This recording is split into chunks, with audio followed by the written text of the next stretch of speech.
This week, a new Tesla Supercharger for Business CPO opened an 8-stall station near Atlanta. Walmart is starting to lean in to being vocal about their EV charging program. And the Sacramento IONNA dominoes are starting to fall as they open their first of many stations in the capital of California. Let's get into it.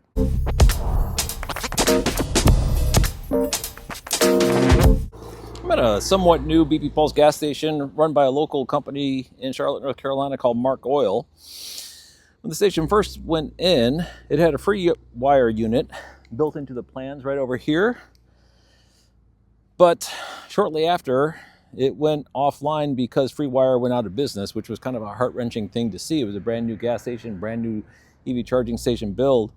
I'd have to assume because those free wire units had built-in batteries, it was an expensive write-off of capital for these poor people who are running this gas station. It's kind of a heart-wrenching thing to have to watch. Sat idle for a good amount of time, and we just got word, I saw it through the Alternative Fuels Data Center database, that this station was just opened by CPO Switch. And apparently they partnered with them and revitalized at least this station. They had about a dozen of these around the Charlotte metropolitan area, and all of them except one went cold right when free wire went out of business. The other one was a ChargePoint station. And this is the first one I've seen come back online. So let's go take a look around at the station. So relatively new construction. We got a convenience store. There is no hot food in there, so everything is basically just bagged chips, beer, sodas, coffee, things like that. But still very nice, very well kept, and friendly people. And the gas pumps obviously underneath the canopy. This facility does have a car wash attached to it, and it's really kind of novel. You can see back over here we got vacuum station stalls as well getting used, but they have artificial grass and it's perpetually green. I guess it makes more sense to sink some cap into some artificial grass, but I guess you can bring your golf clubs out here. It just keeps going way back over there. But the chargers are here, what we are here to take a look at. And there are two ABB A400s, similar to what Walmart is using in certain locations. We have one of them with dual NACS handles, and it says able to dispense 400 kilowatts. Actually, I'm sorry, it's one CCS and one NACS. So one NACS over here, one CCS over here. And then the second unit with 2 CCS. And so I guess their thought is that most people have Tesla Superchargers if they're going to be a NACS vehicle, and so they don't need as many. And I suppose that does make sense. Traditionally, the Mark I oil folk have been CCS focused EV charging stations, but very nice. 4 stalls. With the free wire unit, there was only 2 stalls, but we got 4 stalls, newly painted, and a new transformer. And this is a larger one, and you can see that there's construction left over on this side over here. So this must be a newly installed transformer, and it's 1000 kVA for 2 ABB A400s dispensing 400 kilowatt. That's actually a little bit in excess of what we need. And 2 switch panels made by Siemens. Very nice. This is definitely an upgrade from the free wires, which I think only dispensed about 180 kilowatts. So nice little turnaround that they completed here at the BP in Concord. Newly opened. And I understand Switch is the CPO that is running these, but EV Connect is the OCPP payment provider. And you can see up here it says EV Connect. So, nice new modernization for the Mark Oil BP Pulse locations around here in the Charlotte metropolitan area. Let's go ahead and get into the rest of the update.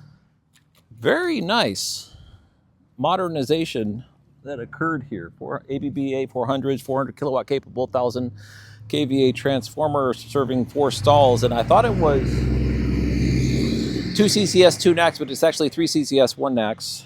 And mentioned that as I was walking through, which is kind of interesting. And obviously the car wash, the convenience store, and it's in kind of a nestled kind of bedroom community here in the eastern portion of Concord, North Carolina. So I'm sure they're going to be happy to have it. Next, Scott Owens, who's been on this channel before, took a trip to Tucson, Arizona, and found a Tesla Supercharger station under construction. It's 12 stalls with a mixed layout at a Rudy's Barbecue off Interstate 10. Let's take a look at the pictures he sent me.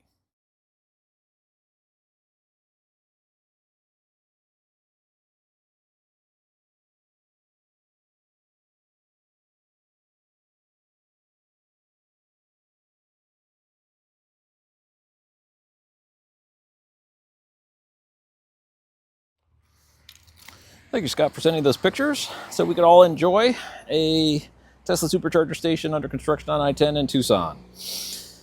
Next, 060 has been opening stations like they're going out of style in California at In-N-Out Burgers. They've definitely caught everyone's eye in doing so, and they've shifted to the other side of the country. In Syracuse, New York, there was a LinkedIn post about a new 060 station that was opening with much pomp and circumstance. They apparently were awarded additional funding from I think a couple different sources, and the station finally went through whatever regulatory and approvals necessary, funding release, and station built and commissioned, and now finally opened. They cut the ribbon on it with a little bit of a ceremony. So Syracuse has a new 060 station, and they continue increasing their portfolio. A very impressive build, and we'll see later on another ChargePoint partner, Optimus Energy, is in this week's update also with more additional stations that they've taken over in South Carolina. But first, a new Tesla Supercharger for Business CPO called ChargeEV Hubs opened their first station in Norcross, Georgia, right off the famous parking lot known as Interstate 85, which I've spent many of hours at a standstill on in that area of the country. Atlanta is notorious for having problems with traffic, and that area is definitely a choke point.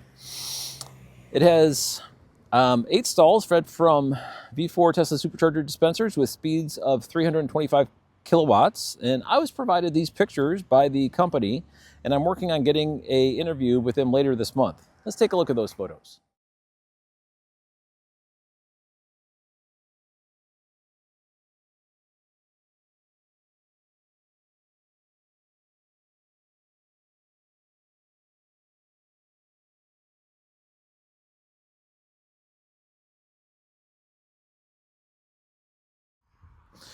Nice looking station. Sometimes the Tesla Supercharger for Business stations are either 4 stalls or 2 stalls even, I've seen.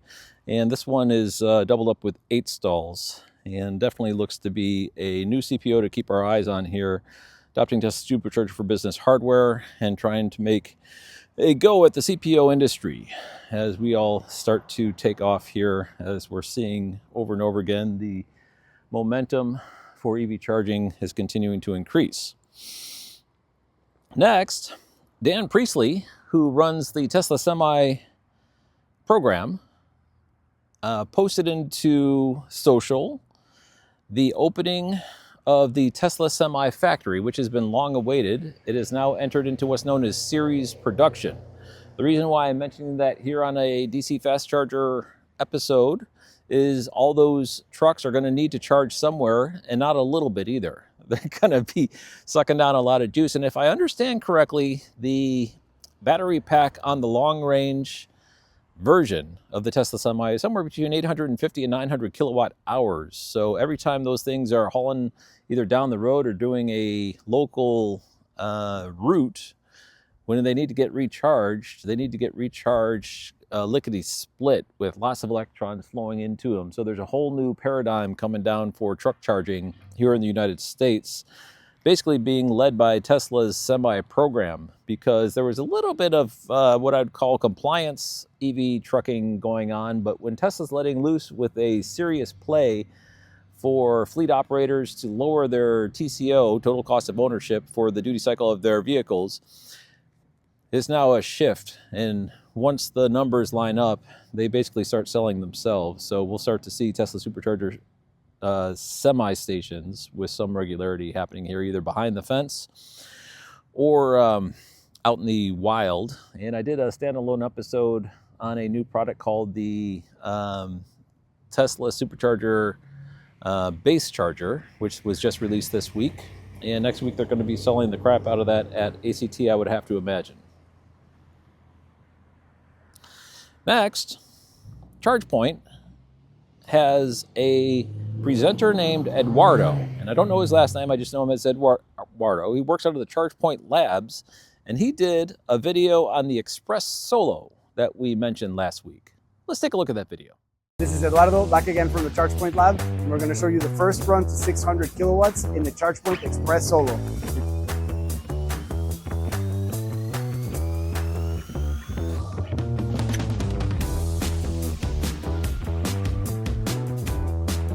Both cars charging.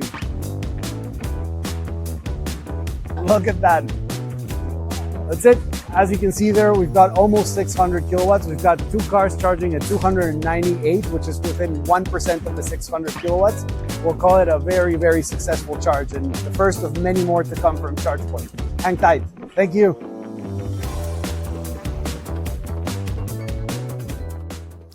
So it's one thing to see a static image of a charger that anyone could have created using AI or a CAD program, but it's another thing to see one actually spitting out electrons. So apparently they actually do have a product, and from what we understand, it is now available for purchase. So the new king of the hill is the ChargePoint Express Solo, which is able to spit out electrons at the rate of 600 kilowatts. So nice to see that the games are afoot, and right now ChargePoint has pulled ahead just a little bit with the standalone charging play that they just released. Next, Electrify America opened 4 stations this week. Let me zoom in here. Bayside, New York, through their Evolve New York partnership, is an 8-stall station. An IKEA store, through their IKEA partnership in Philadelphia, Pennsylvania, is 6 stalls. There's a Thornton's in Thornton, there's Thornton, Colorado 4-stall station, and I'm not sure who the partner, I think there's a partner there because it's only 4 stalls, but I'm not sure who that partner may be. When I say partner, I'm meaning Electrify America Commercial. And then there's a 10-stall station at a Kroger Food in Lancaster, California, at the in Lancaster, California. And then there's many other entries that fell into the government database called the Alternative Fuels Data Center Database this past week, where they were posting what looks to be level 2 stations that had accumulated and were never entered in. And it kind of created a bit of a query issue or a filter issue for me, because I normally just look at Electrify America for just give me everything you have. I don't filter out like I do with ChargePoint for the level 2 stations, but now I'm going to have to, because they have a whole bunch of level 2 stations that they posted in there.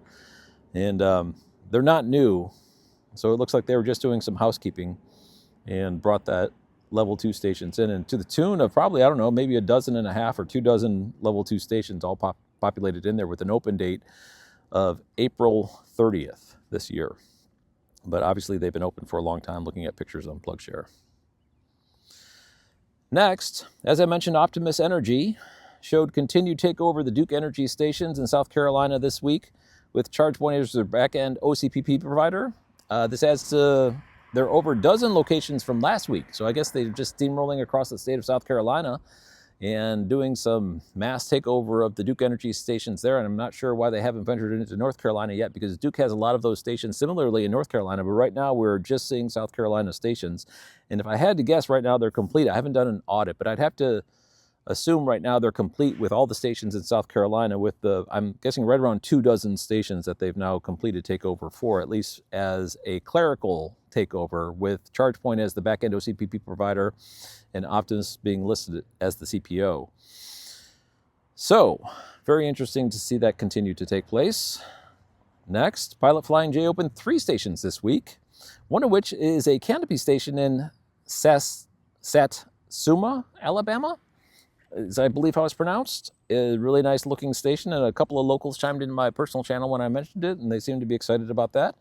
An additional one in Salt Lake City, Utah, right in the middle of the city. And Dalton, Georgia, a 1-9 travel center, has 4 stalls. Salt Lake City is one of the 6 stall stations. The other 2 are 4 stalls. Alabama and Georgia are the 2 4-stall stations. And mentioning the Salt Lake City, Pilot Flying J is one of the few CPOs that actually built into the Northern Rockies and the Great Plains up there in the Idaho, Wyoming, Utah area, which is normally flyover country for all the other CPOs. They want to go to California or New York, maybe in the metropolitan areas in the Midwest and things like that. Definitely Dallas-Fort Worth is a hot spot nowadays, but no one wants to go into the Great Plains where there's just wide open country and very low EV adoption. Not so with Pilot Flying J. They seem to be very happy to build in there. Along the interstates, they have somewhere around 15 stations in those 3 states, Idaho, Wyoming, and Utah. So definitely doing a good job of filling in some of the blank spaces of the map with their project, which they're more than halfway through now, getting ready to complete as is advertised at the end of next year. But right now they're doing a really good job of filling in those areas of Idaho, Wyoming, and Utah. Next, Walmart has really started to spark. You know, we heard the plan, we knew things were going on, we saw some stations opening, but when you really throw the weight of the world's largest retailer behind an initiative, things are going to change dramatically. And that seems to be what we see indication of now. A division of Walmart called Walmart Global Tech, which is the retail technology division of Walmart Corp, posted this past week into LinkedIn how their integrations with the digital ecosystem of their Walmart EV charging stations has started to open. So those new stations are opening and they're putting their tech stack integrating with the hardware. And they have the ABB A400s. They also have the Alpatronic HYC 400s. And apparently, no sweat for them. They were able to figure out how to integrate that into their digital ecosystem, and they seem to be very proud of it. And there's other posts in LinkedIn from Walmart employees kind of leaning into the fact that these stations are opening. And so I'm getting a lot of signals that Walmart Corp is very happy about this. And it should be noted that the process of creating a nationwide charging network is no small feat. And I don't care how much money you have. We've definitely seen a lot of people try to get a instant gratification fix from EV charging builds, and it doesn't happen that way.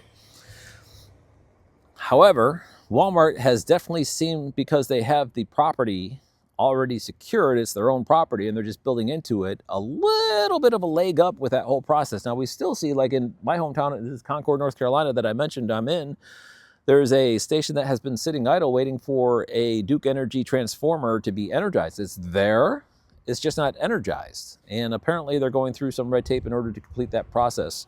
But it's been sitting that way for weeks. So anyway, kind of interesting that Walmart is now starting to feel more emboldened about their EV charging initiative, and they seem to be leaning into that more. Definitely Walmart Global Tech for sure. Next, as I mentioned, IONNA has stations coming in Sacramento, and if my counting is correct, there's 8 of them in the greater Sacramento metropolitan area. The first one has finally opened. That is the one on the Stockton Boulevard location, which is the furthest to the south. Sacramento is not even one of the 15 locations. They had said they have all their locations already under contract to build, which is what they're calling their meaningful presence. So in each one of the metropolitan areas, of which I think they're going to do the top 50 in the country, this is what their announced plans are. And I have to believe they're being sincere when they conveyed this. There's 15 of those top 50 that they have already completed contracting the property in order to have their meaningful presence in. And those 15, just very quickly, let me run through it, that was mentioned before: Los Angeles, San Francisco, San Diego, San Jose, Seattle, Phoenix, Chicago, Dallas, Denver, Boston, Raleigh, Miami, Minneapolis, New York, and Portland. Those locations have already got all the property secured under contract, and they just have to go through the motions of activating the stations, getting them commissioned, and all that fun stuff, mechanically ready, energized, and commissioned. Sacramento's not one of them, but we see 8 locations in PlugShare. So not only are the 15 basically done, the additional 50, waiting in the wings, the additional 35 metropolitan areas are not like waiting for the 15 to finish. They're doing basically all at once. And Sacramento is one of those locations. And the first of 8 has finally opened. Very, very exciting. So what we're expecting from them is just a ferocious upturn. And I think it's just a matter of time. They're, as I said, running into similar types of obstacles with the whole desire to open a nationwide CPO all at once that everyone else is running into. In their particular case, they already have the property secure, and they're just going through the motions of getting things built. And we should start to see things pick up very heavily as we proceed through 2026. Definitely watch this space. Next, Kempower pushed an update to their equipment to enable the total stall count to increase from 8 to 12, opening up more options for people who want more flexibility with their site design. In the Nordic countries, where Kempower hails from, the EV adoption rate is much further along than it is here in the United States, where Kempower is just starting to get a little bit of their stride.